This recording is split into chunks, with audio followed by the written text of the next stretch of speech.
The auditorium fell silent as William Bill Henderson collapsed mid-applause, his weathered hands clutching at something beneath his flannel shirt that made the fabric move like living snakes. His 7-year-old granddaughter Sophie froze on stage in her Pocahontas costume, her proud smile cracking into terror. It wasn't exhaustion from his double shifts at the truck stop. Black, oozing lesions covered his back like a road map to hell. Martha Wilson's scream pierced the silence as she glimpsed what the paramedics uncovered, flesh that looked like it was being devoured from the inside out. Parents grabbed their children, chairs toppled, someone retched in the back row. Emma Henderson Clark knelt beside her father, remembering how he'd been scratching obsessively for weeks, claiming it was just chiggers from fishing. The man who'd raised her alone after her mother's death now lay writhing in agony she couldn't comprehend. "Get him to the hospital now," she shouted, her nurse's training warring with her daughter's panic. What was eating her father alive, and why did Martha keep whispering about that cursed mine?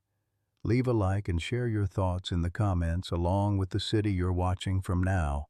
Let's continue with the story. 3 months before that terrifying night in the school auditorium, life in Coalfield, Tennessee moved with the slow rhythm of a town that had lost its heartbeat.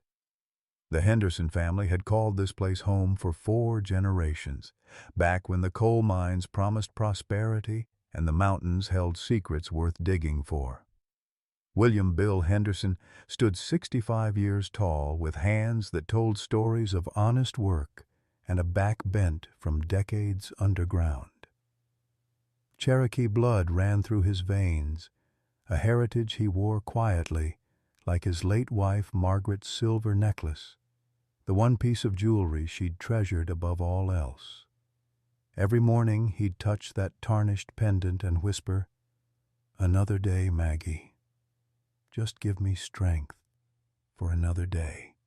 His daughter Emma had inherited her mother's fierce green eyes and stubborn streak, though life had worn her thin as mountain air.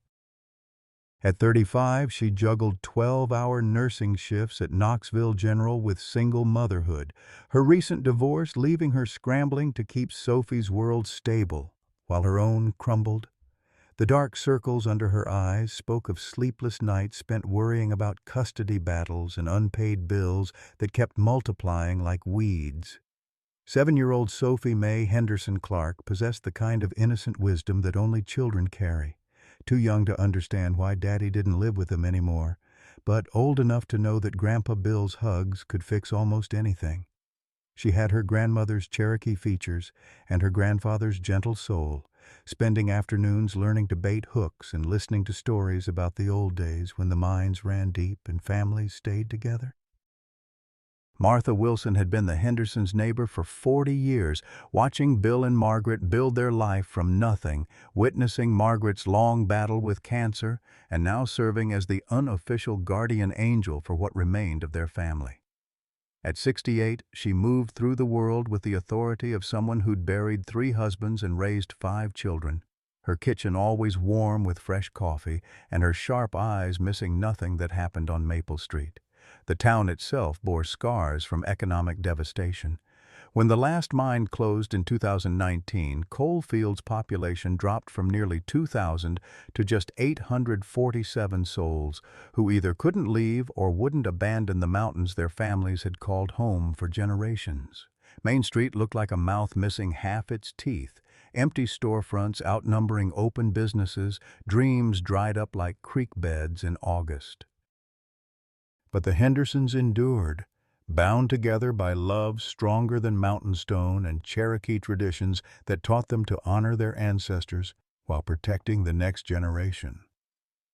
Bill worked extra shifts to keep Sophie's college fund growing.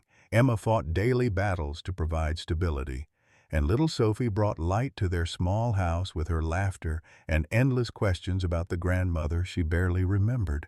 None of them suspected that the earth beneath their feet held secrets that would soon threaten to destroy everything they'd built together. Secrets that had been festering in darkness for decades, waiting for the right moment to surface and claim another generation of Cherokee blood. The September air carried the first whisper of autumn when Bill Henderson announced his new fishing routine. "Gonna try my luck up at the old creek beds," he told Emma over Sunday breakfast, his weathered fingers tracing the rim of his coffee cup. "Haven't been up that way since your mama and I used to go." Emma looked up from packing Sophie's school lunch, noting the way her father avoided her eyes. "Which creek, Dad? You've got dozens of spots closer to home." "Oh, just exploring. Man gets to be my age, he starts thinking about places he hasn't been in a while." Bill's voice carried that particular tone he used when he didn't want to discuss something further. The same voice he'd used when hiding Margaret's medical bills until the day before the funeral. Sophie bounced in her chair, syrup-sticky fingers reaching toward her grandfather. "Can I come, Grandpa? I promise I'll be quiet." "Not this time, little bird." Some places aren't meant for 7-year-old girls. Bill's refusal was gentle but firm, and something in his expression made Emma's nursing instincts twitch with unease. The first week passed without incident. Bill left early Saturday mornings and returned by evening, his truck bed empty of fish, but his clothes smelling of damp earth and something metallic that reminded Emma of old pennies. When she asked about his luck, he'd shrug and mutter about the fish being smart up in those hills. Martha Wilson noticed Bill's truck parked at the old Henderson mine site on her way to church. The mine had been abandoned since 1978, its entrance sealed with concrete and warning signs, but the access road remained passable for those who knew the way. She mentioned it to Emma during their Tuesday coffee ritual. "Your daddy's been spending time up at that old dig site," Martha said, her voice careful in the way of someone delivering potentially unwelcome news. "Saw his truck there 3 Saturdays running now." Emma felt her stomach tighten. "He told me he was fishing. Honey, ain't no fish been in those streams since the mine ran poison into them 40 years ago. Your granddaddy Samuel told Margaret's daddy that back in '78 right before—" Martha's voice trailed off, but Emma knew the story. Samuel Crow Feather had died of mysterious lung complications just months after the mine closed, leaving Margaret's family in poverty. By the second week, the signs began showing. Emma noticed Bill scratching at his back during dinner, his movements increasingly agitated. When she offered to look, he waved her off with embarrassed laughter. "Just chiggers from all that creekside sitting. Nothing a little calamine lotion won't cure." But the scratching intensified. Sophie noticed first, the way children notice everything adults try to hide. "Grandpa, why do you smell like pennies?" she asked during one of their evening story sessions, her small nose wrinkled in confusion. Bill's hand moved instinctively to the silver necklace at his throat. Margaret's necklace, the one he'd worn every day since her death. "Must be this old thing," he said, but his laugh sounded forced. "Grandma's jewelry getting tarnished." Emma caught glimpses of red welts along his collar line, angry marks that looked nothing like insect bites. When she pressed him about seeing a doctor, Bill's Cherokee stubbornness emerged full force. "Been dealing with bug bites longer than you've been breathing, Emma Rose. Don't need some young doctor telling me what I already know." The third week brought revelation in the form of laundry day. Emma was gathering Bill's work shirts when she noticed the blood stains, not the bright red of fresh cuts, but the darker brown of something that had been seeping for days. Against his protests, she pulled up his shirt and gasped. Bill's back was covered with raised, angry lesions that wept a yellowish fluid. Some had developed black centers that looked almost volcanic, crater-like depressions surrounded by inflamed skin that radiated heat like a fever. "Dear God, Dad, how long has this been going on?" "It's nothing," he insisted, pulling away from her touch. "Just some kind of rash. It'll clear up." But Emma's nursing training recognized infection when she saw it. This wasn't contact dermatitis or allergic reaction. This was something aggressive, something that was literally eating away at her father's skin. The smell hit her then, sweet and rotten, like fruit left too long in summer heat. That evening, after Sophie was in bed, Emma confronted her father with questions she'd been afraid to ask. The truth emerged slowly, reluctantly, like drawing poison from a wound. Bill had been visiting the old Henderson mine site, not for nostalgia, but for necessity. Hidden in his bedroom drawer, Emma found the evidence: hospital bills totaling $47,000 from Margaret's final treatment, a second mortgage on the house he'd never mentioned, and a notebook filled with desperate calculations. Sophie's college fund had dwindled to $247. Bill had been working double shifts at the truck stop, selling plasma twice weekly, and now, apparently, digging for silver ore in contaminated ground. The earth that had sustained their family for generations was about to claim another victim, and time was running out. The auditorium lights dimmed as Sophie stepped onto the makeshift stage, her hand-sewn Pocahontas costume shimmering under the spotlights. Bill sat in the third row, his dress shirt carefully buttoned to hide the spreading infection beneath, his weathered hands gripping the program so tightly the paper crumpled at the edges. Emma watched from the side aisle, close enough to intervene if her father's condition worsened, but trying to maintain the facade of normalcy for Sophie's sake. "Many moons ago," Sophie began, her clear voice carrying across the packed auditorium, "my people lived in harmony with the earth, taking only what we needed and giving thanks for all we received." Bill's chest swelled with pride despite the burning sensation that had been growing stronger each day. His granddaughter had inherited more than Cherokee features. She carried the spirit of her ancestors, the wisdom that connected their family to something larger than themselves. He touched Margaret's silver necklace, a gesture that had become as automatic as breathing, and whispered a prayer that he'd live to see Sophie graduate high school 13 years from now. The sweating started during the second act. At first, Bill attributed it to the warm auditorium packed with parents and grandparents, but soon his shirt was soaked through despite the October chill outside. Martha Wilson, seated beside him, noticed his discomfort and leaned over with concern. "Bill, honey, you don't look so good. Maybe you should step outside for some air." He shook his head, determined not to miss Sophie's big moment. This was her first speaking role in a school play, and she'd been practicing her lines for weeks, performing them for him every evening after dinner. Nothing would make him leave now, not the fever burning through his body, not the way his vision seemed to blur at the edges, not even the metallic taste flooding his mouth. Sophie reached the climax of her performance, speaking about the balance between progress and preservation, about respecting the earth that sustained all life. The irony wasn't lost on Bill. Here was his granddaughter advocating for environmental protection while he'd been poisoning himself, digging in contaminated soil, driven by desperation and the crushing weight of medical debt. The applause began as Sophie took her bow, and Bill struggled to his feet to give her a standing ovation. That's when the world tilted sideways. The auditorium spun like a carnival ride, voices became distant echoes, and the floor rushed up to meet him with devastating finality. "Grandpa!" Sophie's scream cut through the chaos as Bill collapsed, his body convulsing in ways that sent parents scrambling to shield their children's eyes. Martha's own scream followed, piercing and raw, as she caught sight of what the paramedics discovered when they cut away his shirt. The infection had spread beyond anything Emma had imagined possible. Black lesions covered Bill's torso like a grotesque constellation, some oozing a yellowish discharge that smelled of death and decay.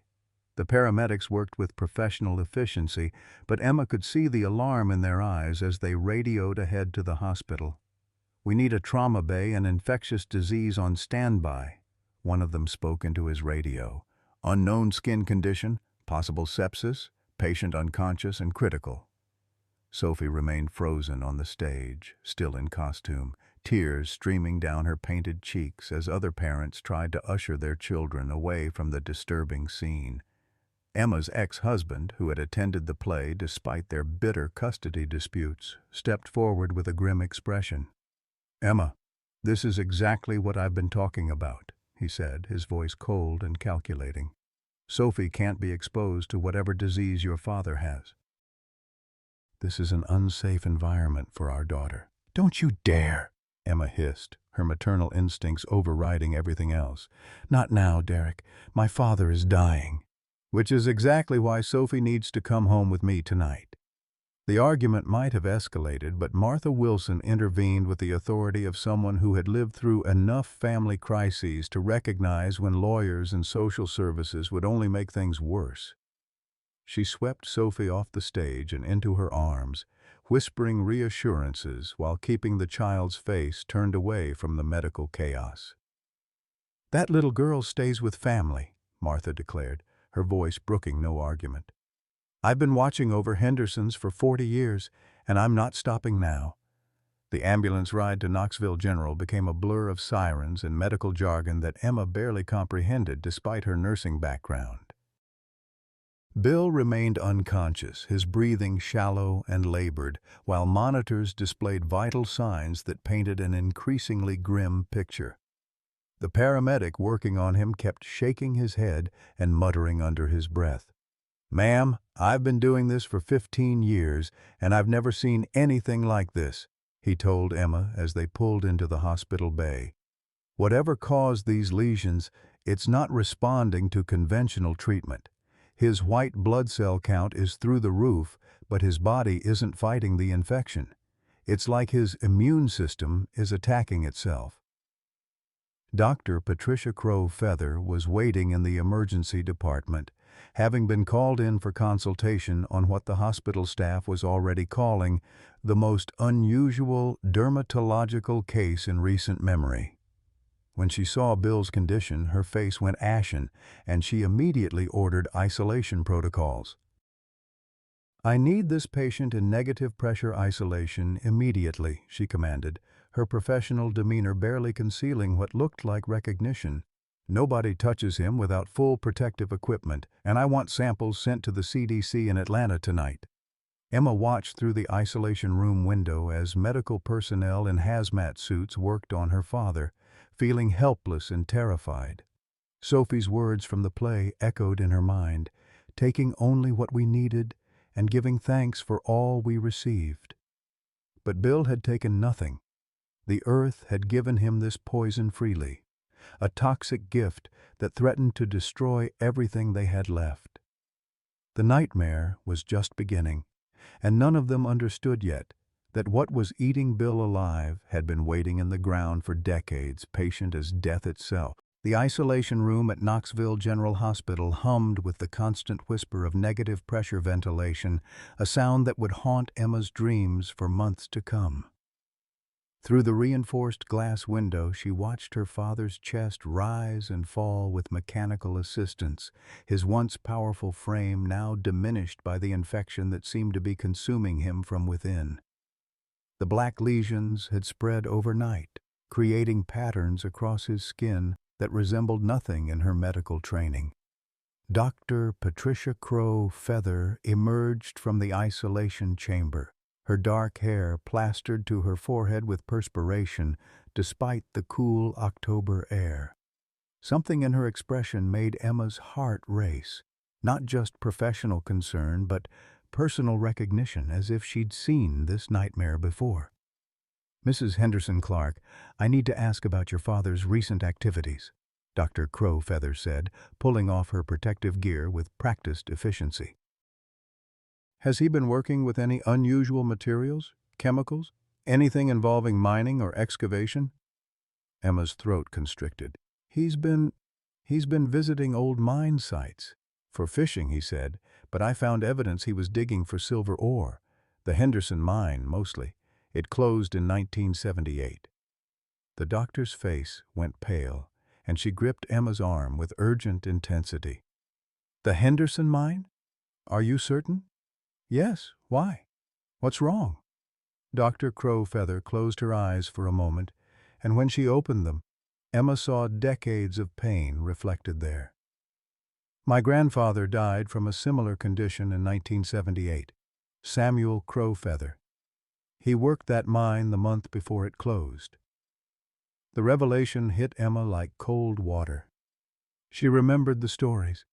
Margaret's father had died of mysterious lung complications, leaving the family in poverty. But if Dr. Crowfeather's grandfather had suffered the same symptoms— "This has happened before," Emma whispered. "You've been studying this." "For 20 years, the doctor confirmed. "Ever since I became a dermatologist, I suspected the Henderson mine contained some form of toxic fungal contamination, but I could never prove it. The company sealed the records when they closed the operation." Meanwhile, in the pediatric waiting area, Sophie sat curled in Martha Wilson's lap, still wearing her Pocahontas costume with its now wilted feathers and smudged face paint. The elderly woman rocked gently, humming Cherokee lullabies that Margaret had taught her years ago, while Sophie clutched a hand-drawn get-well card featuring stick figures of her family standing under a rainbow. "Is Grandpa gonna die like Grandma did?" Sophie asked, her voice small and broken. Martha's heart shattered at the question, but she'd never lied to this child before and wouldn't start now. "I don't know, sweetheart. But your grandpa is the strongest man I know, and he's got the best doctors taking care of him." "The mean man wants to take me away," Sophie continued, referring to her father's earlier threat. "He said Grandpa's sickness might hurt me." "Over my dead body," Martha declared with such ferocity that Sophie looked up in surprise. "You belong with your mama and your grandpa, no matter what. Some battles are worth fighting, and family is always worth fighting for." Back in the medical wing, Dr. Crowfeather was assembling her research from 2 decades of investigation. Files spread across her office desk told a story of systematic cover-up and environmental contamination that stretched back 45 years. The Henderson mine had been extracting silver from a geological formation that contained natural deposits of a rare fungal organism, one that remained dormant until disturbed by human activity. "The Cherokee have stories about this area," she explained to Emma and the CDC representatives who had arrived from Atlanta. "Our elders called it the place where earth spirits sleep angry." They warned against digging too deep in that particular valley. Dr. James Patterson from the CDC studied the tissue samples under high-powered magnification, his expression growing more troubled with each slide. "The fungal organisms are unlike anything in our database. They appear to be a previously unknown species, possibly evolved in isolation within the mine's unique mineral environment." "Can you treat it?" Emma asked, her voice barely above a whisper. "Conventional antifungal medications aren't working," Dr. Patterson admitted. "The organism seems resistant to everything we've tried." "Dr. Crowfeather, you mentioned traditional Cherokee treatments in your research notes?" The dermatologist nodded grimly. "My grandmother was a medicine woman.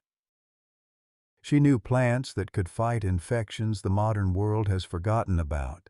But the knowledge died with her.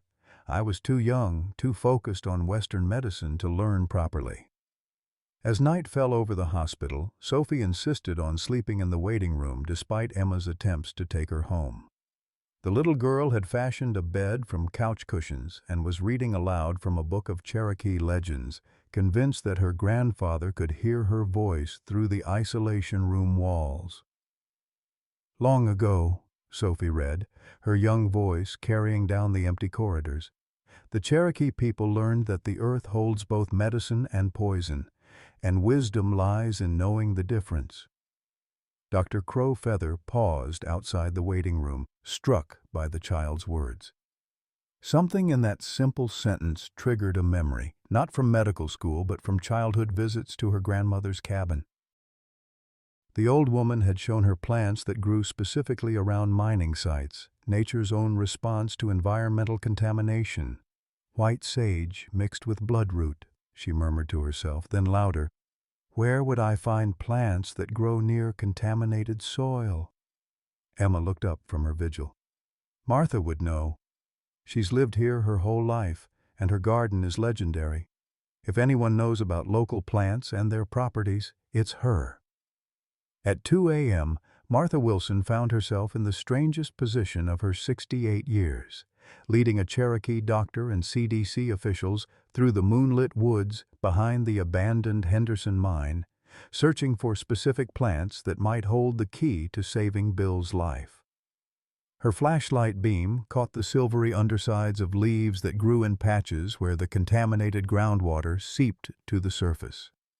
"These here are what my grandmother called healing weeds," Martha explained, pointing to clusters of unusual vegetation. "They only grow where the soil's been poisoned. It's like nature's way of fighting back." Dr. Crow Feather carefully collected samples, her scientific training warring with ancestral memory. The Cherokee believed that for every poison the earth creates, it also provides a cure, but you have to know where to look. Back at the hospital, Bill's condition continued to deteriorate. His fever spiked to dangerous levels, and the medical team prepared Emma for the possibility that they might lose him before morning. The experimental antifungal protocol wasn't working fast enough, and his organs were beginning to show signs of systemic failure. Sophie woke from her restless sleep in the waiting room and approached her mother with the solemn dignity of a child forced to grow up too quickly. "Mama, can I see Grandpa? I want to give him Grandma's necklace back." "Honey, the doctors say it's too dangerous. Please, Mama." "Grandpa gave it to me to keep safe, but maybe he needs it more now." Emma looked at her daughter's determined face and realized that sometimes love matters more than protocol. With special permission from Dr. Crow Feather, they allowed Sophie into the isolation room for 5 minutes, fully protected by medical gear that made her look like a tiny astronaut. Bill's eyes fluttered open as Sophie approached his bedside, her small hand reaching out to place Margaret's silver necklace on his chest. "I brought this back, Grandpa. Grandma wants you to wear it." For the first time in days, Bill managed to speak, his voice barely audible through the oxygen mask. "Little bird, you shouldn't be here." "I had to tell you something important," Sophie said, leaning closer. "The Cherokee stories say that when the earth gets sick, we have to help it heal. Doctor, Patty is making medicine from the plants that grow where the poison is. Nature knows how to fix what's broken." Emma watched through the window as her daughter's innocent faith seemed to infuse her father with renewed strength. It was then that Dr. Crow Feather burst through the doors, carrying a vial of brownish liquid that smelled of earth and ancient wisdom. "We've isolated the compounds," she announced breathlessly. "The plants contain natural antifungal agents that specifically target this organism. It's like they evolved together, poison and cure existing in balance." The treatment was administered within the hour, a combination of traditional Cherokee plant medicine and modern medical delivery systems. As dawn broke over the Smoky Mountains, Bill's fever finally began to break, and the angry red inflammation around his lesions started to subside. But even as hope returned to the Henderson family, darker revelations were emerging about the Henderson mine and the company that had knowingly contaminated Cherokee land for decades, setting the stage for a battle that would determine not just Bill's survival, but the future of every family affected by corporate greed and environmental destruction. The morning sun painted the hospital corridors in golden hues when the first sign of hope appeared. Bill's fever had broken during the night, dropping from a dangerous 104 degrees to a more manageable 101. Dr. Crow Feather stood beside his bed, monitoring the IV drip that carried her experimental treatment. A careful blend of traditional Cherokee plant extracts and modern antifungal compounds that seemed to be winning the battle against the mysterious infection. "The lesions are responding," she told Emma, pointing to the angry black craters that had begun to show signs of healing around the edges. "Whatever this organism is, it's finally retreating." Emma felt tears of relief streaming down her face as she watched her father's breathing become less labored. For the first time in days, he looked peaceful rather than tortured, his weathered features relaxed in genuine sleep instead of the fevered unconsciousness that had gripped him since his collapse. But their moment of celebration was interrupted by the arrival of two men in expensive suits, their polished shoes clicking against the hospital's linoleum floors with predatory precision. The older man, silver-haired and carrying a briefcase that probably cost more than most people's monthly salary, introduced himself as Lawrence Hartwell, Senior Legal Counsel for Appalachian Mining Consortium. "Mrs. Henderson Clark, I understand your father has been trespassing on company property," Hartwell began without preamble, his voice carrying the cold authority of someone accustomed to intimidating mountain families into submission. "We're prepared to offer a settlement for any medical expenses, provided your family signs a comprehensive non-disclosure agreement." Emma's nursing training had taught her to remain calm under pressure, but the lawyer's callous dismissal of her father's suffering ignited a fury she'd inherited from generations of Cherokee warriors. "Are you seriously standing in a hospital room looking at a man who nearly died from your company's contamination and talking about covering it up?" "The Henderson mine has been sealed and abandoned for over 40 years, the younger lawyer interjected, consulting a tablet filled with legal documents. "Any health issues your father may have experienced are the result of his own negligent trespassing on clearly marked hazardous property." Dr. Crow Feather stepped forward, her medical credentials lending weight to her words. "Gentlemen, I've been researching fungal contamination at that site for 20 years. My grandfather died from the same condition in 1978, and company records show you knew about the health risks then." Hartwell's expression didn't change, but something flickered in his eyes, the recognition that they were dealing with more than a simple liability case. "Dr. Crowfeather, I believe your research was conducted without proper authorization. Academic investigations into private property could constitute criminal trespass." The threat hung in the air like smoke from a forest fire, acrid and dangerous. But before anyone could respond, Martha Wilson burst through the hospital room door with the explosive energy of someone half her age, clutching a manila folder thick with yellowed documents. "You want to talk about criminal activity?" Martha declared, her voice carrying down the hallway with righteous indignation. "I've got 40 years of records right here. Every death, every illness, every family destroyed by your poison mine." She dumped the contents of the folder across the hospital bed's rolling table, revealing decades of meticulous documentation. Newspaper clippings about mysterious deaths, handwritten notes tracking patterns of illness in families who lived near the mine, and most damning of all, photocopied internal company memos discussing acceptable casualty rates and cost-benefit analysis of health disclosure. "Samuel Crow Feather, 1978, lung complications after 3 weeks of mine work," Martha read from her carefully maintained records. "Rebecca Littlefoot, 1982, skin lesions after her children played near mine runoff. Thomas Bear Cloud, 1995, died of what doctors called unknown fungal infection after hunting in contaminated watersheds." Emma stared at the documents, realizing that her father's suffering was part of a pattern stretching back decades. "You knew," she whispered, her voice building to an accusation that echoed off the hospital walls. "You knew this would happen to people, and you just let it." Hartwell began gathering his documents with practiced efficiency, clearly recognizing that the situation had escalated beyond simple damage control. "Mrs. Henderson Clark, these allegations are unsubstantiated rumors collected by someone without medical training. We're prepared to make a generous offer for your father's treatment costs, but that offer expires today." "How generous?" Emma asked, though the question felt like swallowing poison. $500,000, plus full coverage of medical expenses, in exchange for your family's silence and agreement not to pursue legal action."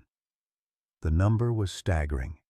more money than the Henderson family had ever seen, enough to secure Sophie's future and pay off decades of accumulated debt. But before Emma could consider the implications, her 7-year-old daughter appeared in the doorway, still wearing her wrinkled Pocahontas costume from the previous night. Sophie studied the scene with the unnerving perception that children sometimes possess, taking in the lawyer's expensive clothes, her mother's tears, and the scattered documents that told stories of Cherokee families destroyed by corporate greed. When she spoke, her young voice carried the moral clarity that adults often lose in the complexity of legal maneuvering. "Those men want to pay money so nobody talks about the poison, don't they?" Sophie asked, her question cutting through the lawyer's carefully constructed arguments like a blade through silk. "Sophie, this is grown-up business," Emma began, but her daughter continued with devastating innocence. "In the Cherokee stories, when bad people hurt the earth and make people sick, the spirits don't let them hide it forever. The truth always comes out like water finding cracks in rocks." Hartwell's patience finally cracked. "Mrs. Henderson Clark, perhaps this conversation would be more productive without children present. These are complex legal matters that require adult decision-making." "My daughter understands perfectly well what you're offering," Emma replied, her voice strengthening with each word. "You want to buy our silence, while other families suffer the same fate my father did." Dr. Crow-Feather had been reviewing Martha's documents during the confrontation, and now she looked up with the expression of someone who had found the missing piece of a puzzle that had haunted her for decades. "Mr. Hartwell, these company memos are dated 1977, a full year before the mine officially closed. Your company knew about the fungal contamination and continued operations anyway." "Those documents are stolen property," the younger lawyer protested, but his objections sounded weak even to his own ears. "They're photocopies of documents I obtained through Freedom of Information Act requests 20 years ago," Martha shot back with the satisfaction of someone who had been preparing for this confrontation her entire adult life. "Every one of them legal as Sunday church." The hospital room fell silent, except for the steady beeping of Bill's monitors, machines that confirmed he was alive despite Appalachian Mining Consortium's best efforts to poison his family's land. Emma looked down at her father's sleeping form, remembering the man who had worked multiple jobs to pay for her mother's cancer treatment, who had sacrificed his health and financial security for his family's survival. "We're not taking your money," Emma announced, her decision ringing through the room with finality. "Every family deserves to know what happened to their loved ones, and every family deserves justice." Hartwell closed his briefcase with a sharp snap that sounded like a gunshot in the quiet hospital room. "Mrs. Henderson Clark, you're making a serious mistake. Fighting a corporation with unlimited legal resources will bankrupt your family and destroy your daughter's future." "Maybe," Emma acknowledged, "but taking your blood money would destroy our souls." As the lawyers departed, their threats hanging in the air like toxic gas, Dr. Crow-Feather approached Emma with an expression of profound respect. "Your family's courage could save hundreds of lives. If we can prove the pattern of contamination, force them to clean up the site and provide medical monitoring for affected families." "It's not about courage," Emma replied, watching Sophie adjust her grandfather's blankets with tender care. "It's about teaching my daughter that some fights are worth having, even when you're scared." Outside the hospital windows, news vans were beginning to gather as word spread about the mysterious infection and the corporate cover-up that Martha's documents had revealed. The battle for justice was just beginning, but for the first time since Bill's collapse, Emma felt like they might actually have a chance to win. The war against Appalachian Mining Consortium would test every relationship, challenge every assumption, and push the Henderson family to their absolute limits. but they would face it together, armed with truth and Cherokee determination that had sustained their people through centuries of struggle. The nightmare began 48 hours after Emma rejected the settlement offer. Bill's condition, which had been steadily improving under Dr. Crowfeather's experimental treatment, suddenly took a catastrophic turn for the worse.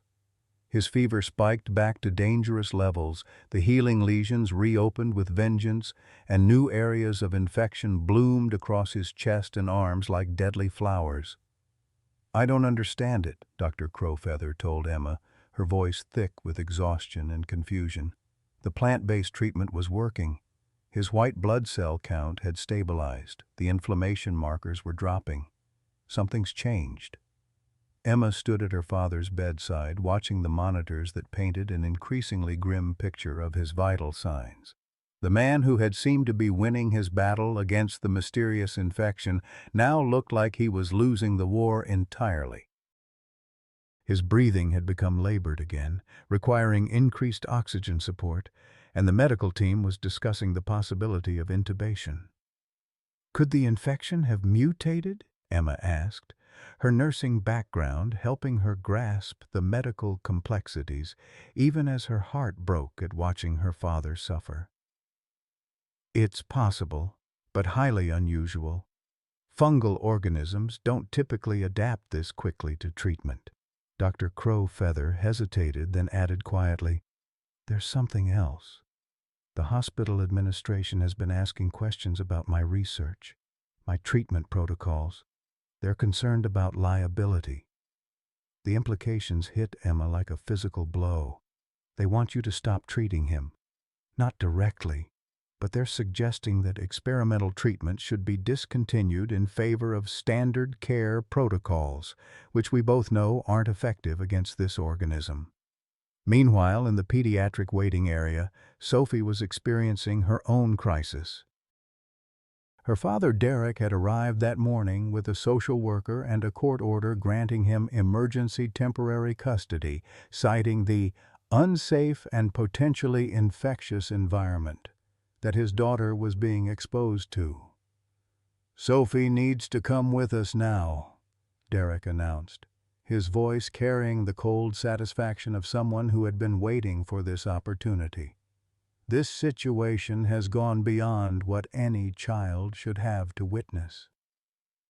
Martha Wilson positioned herself between Derek and Sophie like a mountain guardian protecting sacred ground. "That little girl belongs with her family during this crisis.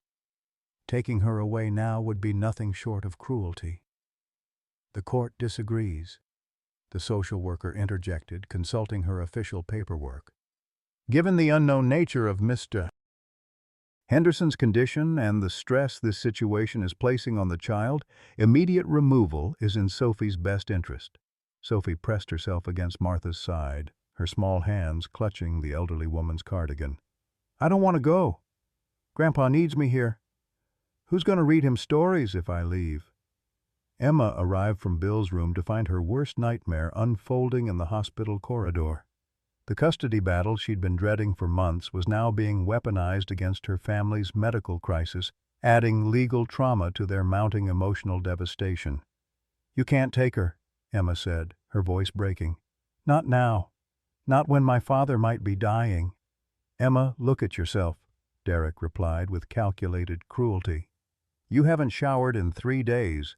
You're sleeping in hospital chairs, and you're exposing our daughter to an infectious disease that the doctors can't even identify." "This isn't about punishment, it's about Sophie's welfare." The social worker's expression suggested she wasn't entirely comfortable with the situation, but protocol demanded compliance with the court order. "Mrs. Henderson Clark, you'll be able to visit Sophie on weekends once Mr. Henderson's condition stabilizes. This is temporary." "Temporary could be forever if my father dies while she's gone," Emma shot back, her Cherokee heritage rising to the surface in moments of extreme stress. "You're stealing my daughter during the worst crisis our family has ever faced." Sophie broke free from Martha's protective embrace and ran to her mother, wrapping her small arms around Emma's waist with desperate strength. "Mama, don't let them take me. I promise I'll be good. I promise I won't get sick." The heartbreak in her daughter's voice nearly brought Emma to her knees. This was exactly what Derek had been waiting for. A moment of vulnerability he could exploit to gain custody advantage. The timing wasn't coincidental, it was strategic warfare using their child as ammunition. Dr. Crow Feather appeared in the corridor, having heard the commotion from Bill's room. When she saw the social worker and Derek's triumphant expression, she understood immediately what was happening. "This is unconscionable," she declared. "Separating a child from her family during a medical emergency violates every principle of trauma-informed care." "Doctor, with respect, this is a legal matter, not a medical one," the social worker replied, though her tone suggested she was questioning her own certainty. "Everything about this situation is medical," Dr. Crowfeather countered. "Sophie has been a crucial part of her grandfather's recovery. Children often provide emotional healing that medicine alone cannot achieve." But legal authority trumped medical opinion, and despite everyone's protests, Sophie was led away, crying for her grandfather and mother. The image of her small figure disappearing through the hospital's automatic doors would haunt Emma for months, her daughter being taken during their family's darkest hour by a system that claimed to protect children while traumatizing them. Back in Bill's room, the crisis deepened as his organs began showing signs of systemic failure. The infection that had seemed contained was now spreading through his bloodstream, attacking his liver and kidneys with relentless efficiency.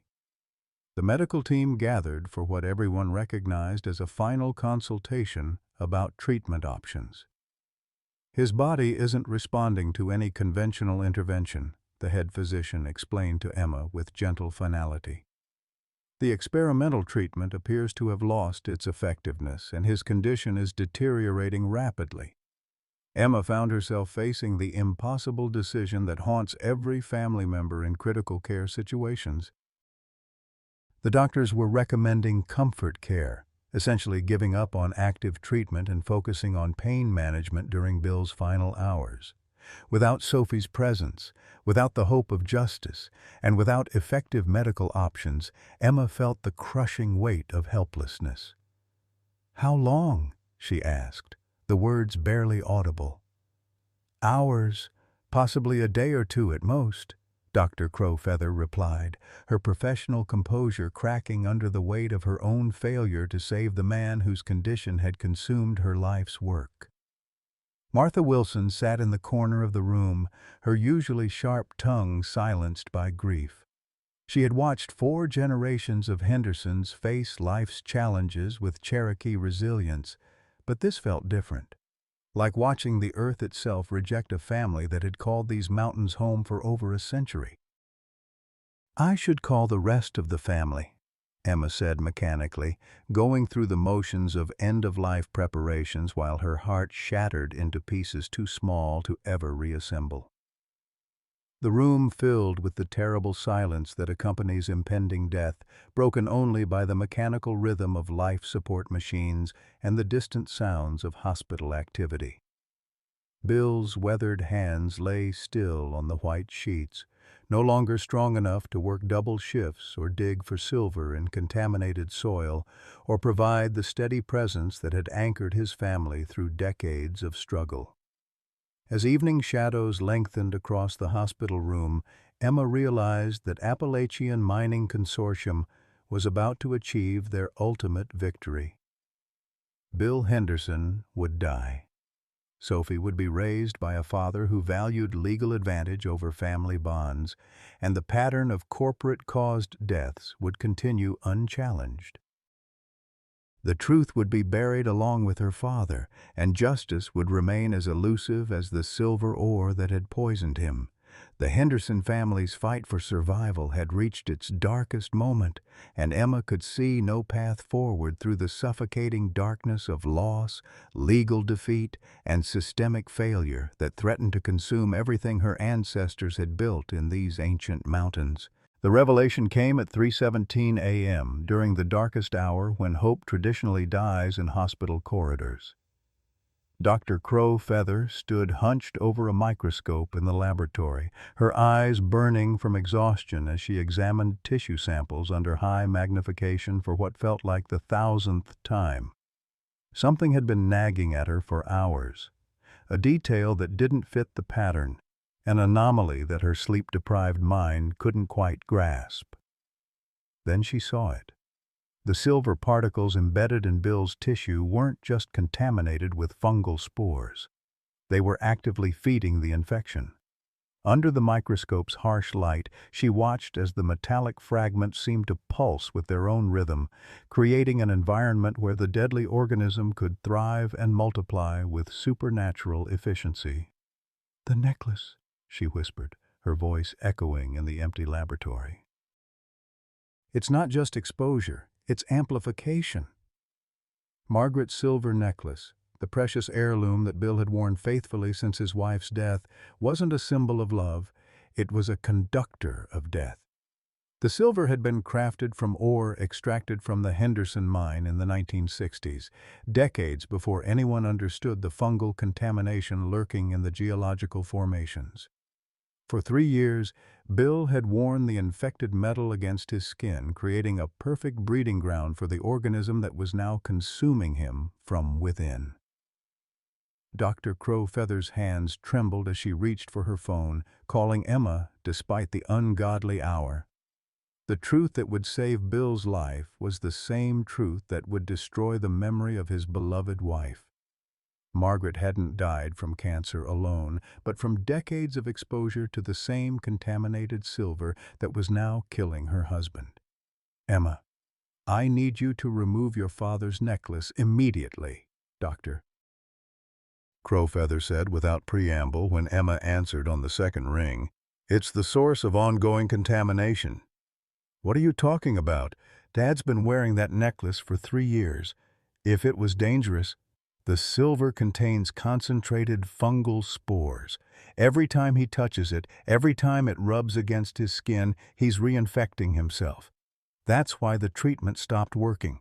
We can't cure him while the source of contamination remains in direct contact with his body." Emma felt the room spin around her as the implications crashed over her like a tsunami of revelation. "You're saying Mom's necklace? That Mom died because..." "I'm saying your mother likely suffered chronic exposure to the same organism for 30 years.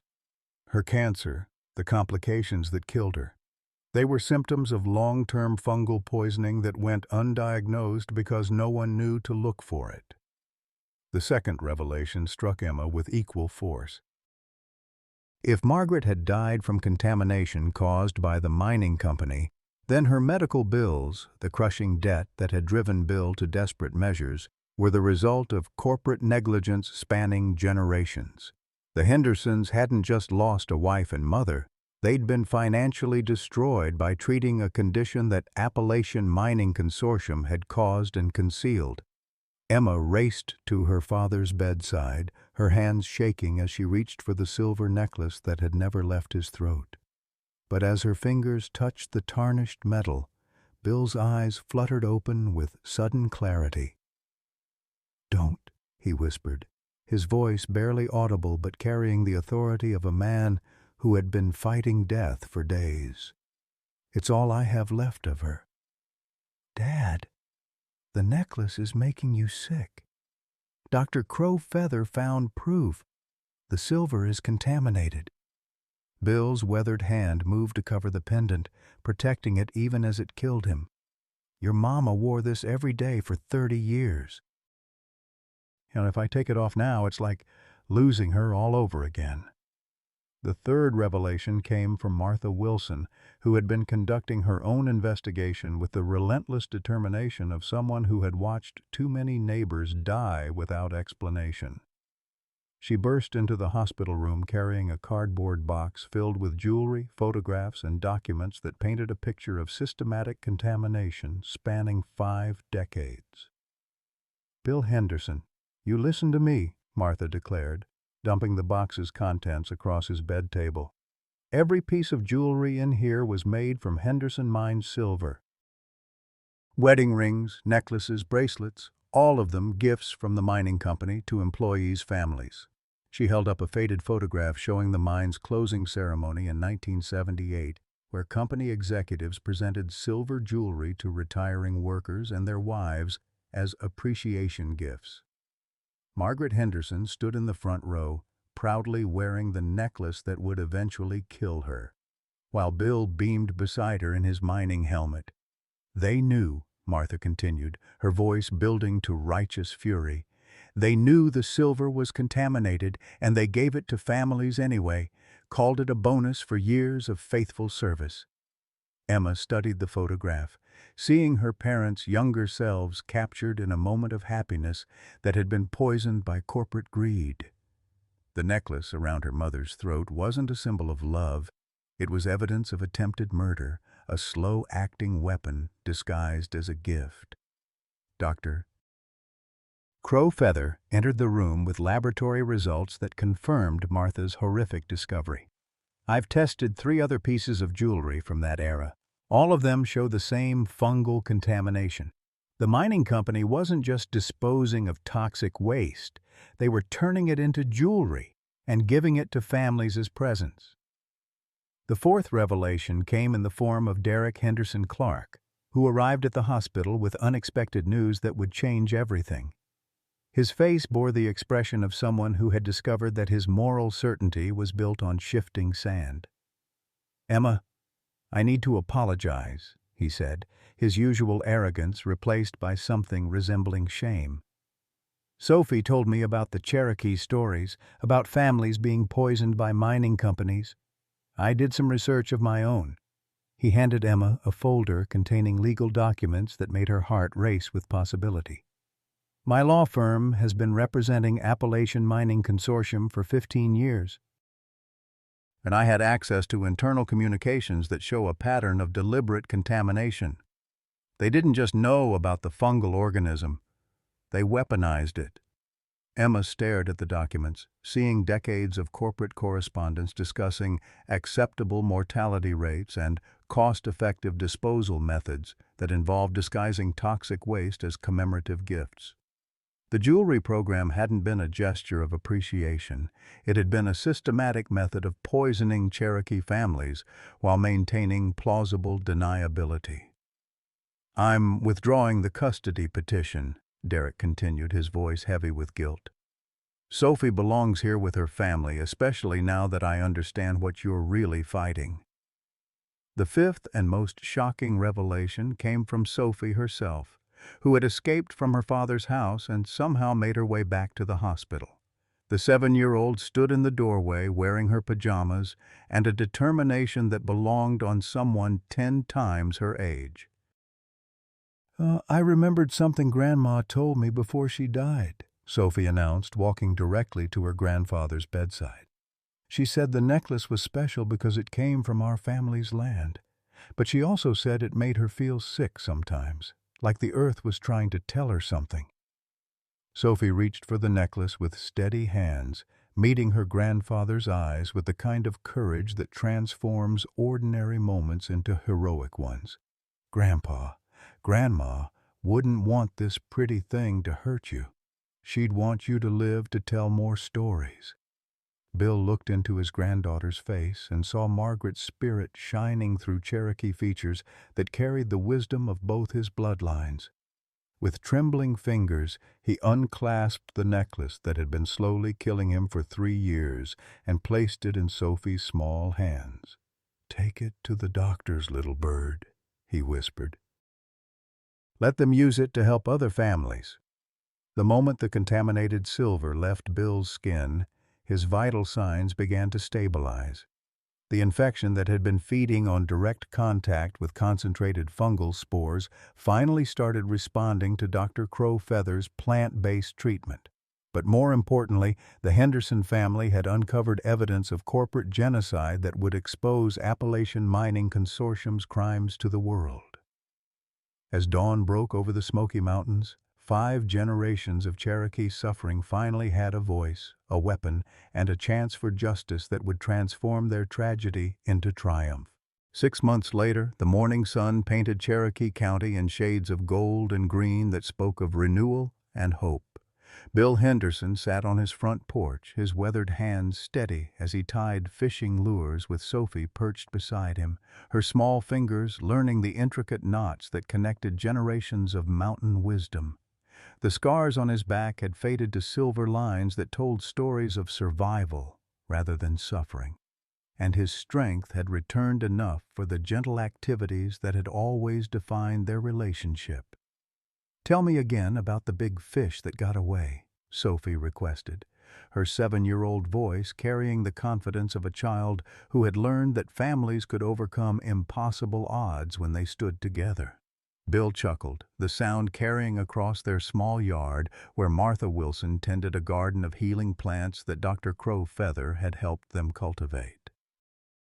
"Well, little bird, that old bass was smart enough to know when the fight wasn't worth winning. Sometimes the wisest thing you can do is swim away and live to see another day." "But you didn't swim away from the bad company," Sophie observed, with the directness that had made her a hero in courtrooms and newspaper articles across the country. "You fought them and won." The class action lawsuit against Appalachian Mining Consortium had resulted in a $50 million settlement that transformed not just the Henderson family's circumstances, but the entire economic landscape of Cherokee County.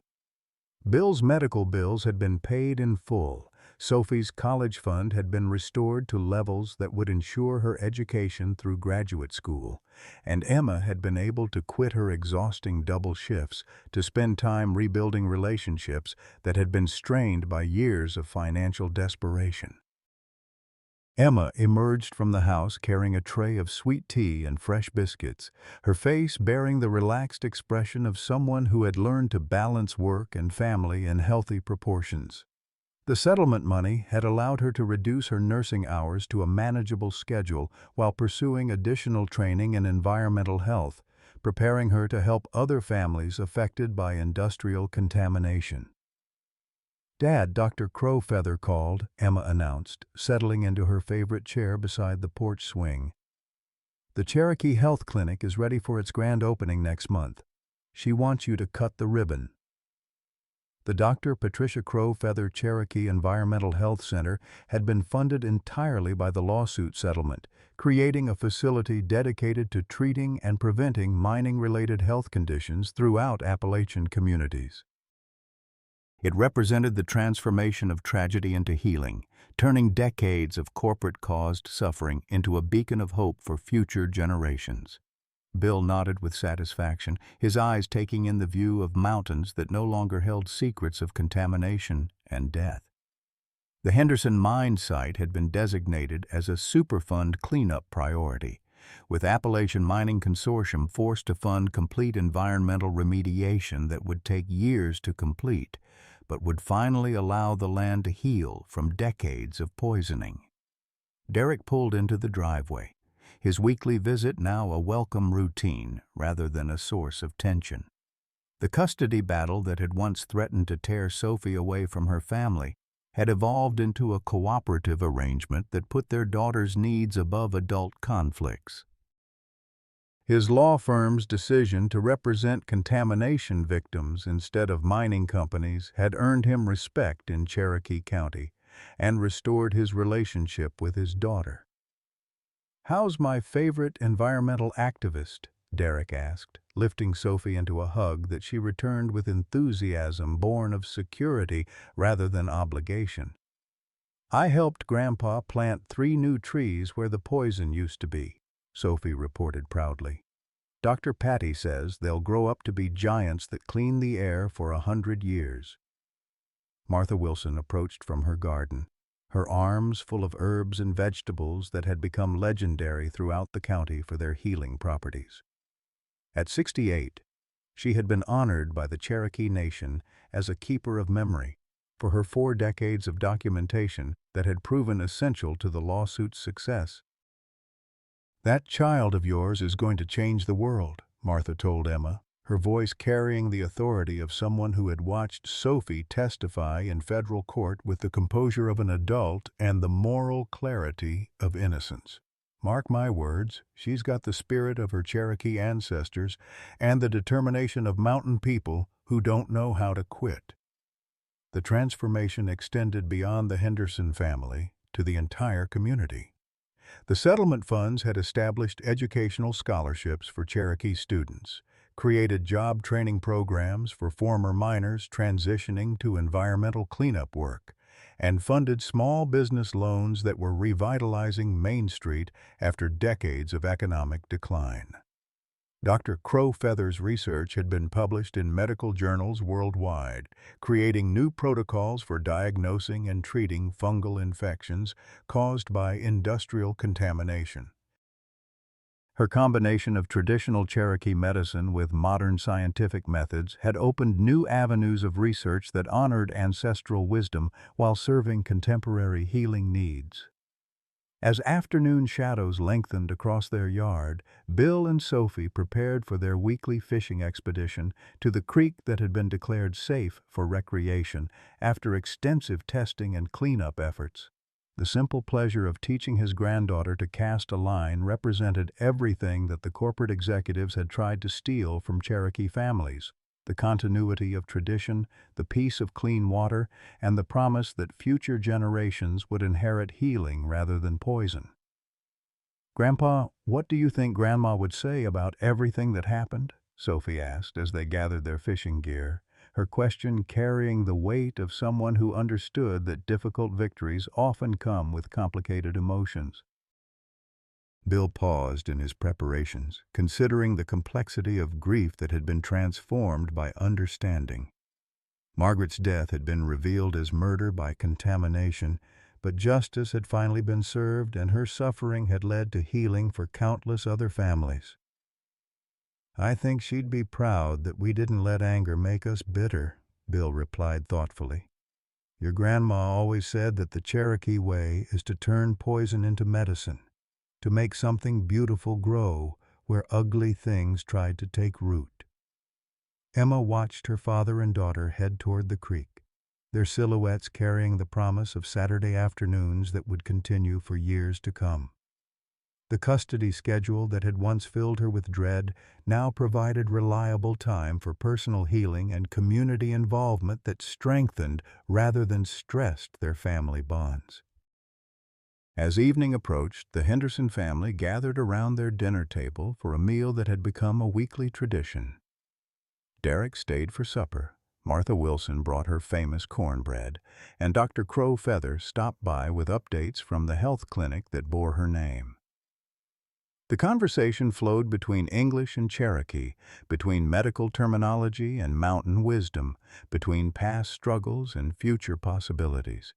Sophie said grace in Cherokee, her young voice carrying words that honored the earth, thanked the spirits of their ancestors, and asked for continued blessings on their healing land. When she finished, the adults around the table recognized that they were witnessing something sacred: the preservation of culture, the continuation of family, and the transformation of suffering into strength. Later that evening, as Sophie prepared for bed, she placed a new photograph on her bedside table. The image showed 4 generations of Cherokee women: Margaret Henderson in her hospital bed during her final illness, Emma in her nursing scrubs holding baby Sophie, Dr. Crowfeather in her white coat beside the health clinic's groundbreaking ceremony, and Sophie herself testifying before Congress about environmental justice. "We're all connected," Sophie whispered to the photograph, repeating words that Martha Wilson had taught her.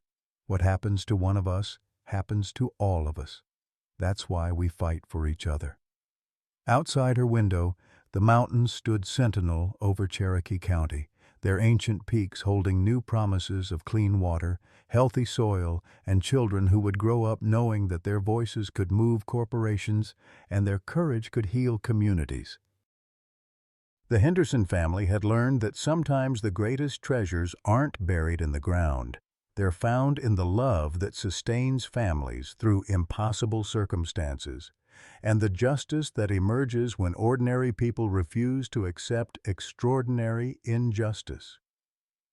As we reach the twilight of our working years, how many of us carry the weight of impossible choices between family and finances, between health and hope? Bill Henderson's story reminds us that true wealth isn't measured in retirement accounts or medical bills paid, but in the love that sustains us when everything else crumbles. At 65, facing contamination that threatened to steal his final years with granddaughter Sophie, Bill discovered what so many of us learned too late: that our greatest legacy isn't what we accumulate, but what we're willing to sacrifice for those we love. His journey from desperation to triumph speaks to every grandparent who has worked double shifts to secure a grandchild's future, every parent who has hidden their own pain to protect their family's peace. The Cherokee wisdom that guided Bill through his darkest hours, that every poison contains its own cure, that families who stand together can move mountains, offers hope to all of us who wonder if our struggles have meaning. Sometimes the battles we fight in our golden years aren't about winning, but about showing the next generation that love is worth fighting for, that justice is possible, and that healing can emerge from the deepest wounds. Questions for reflection. What family legacy are you most proud of protecting, and what challenges have you overcome to preserve it? How has your perspective on what truly matters changed as you've entered your later years? Share your thoughts below. Your story matters and could inspire another family facing their own mountain to climb.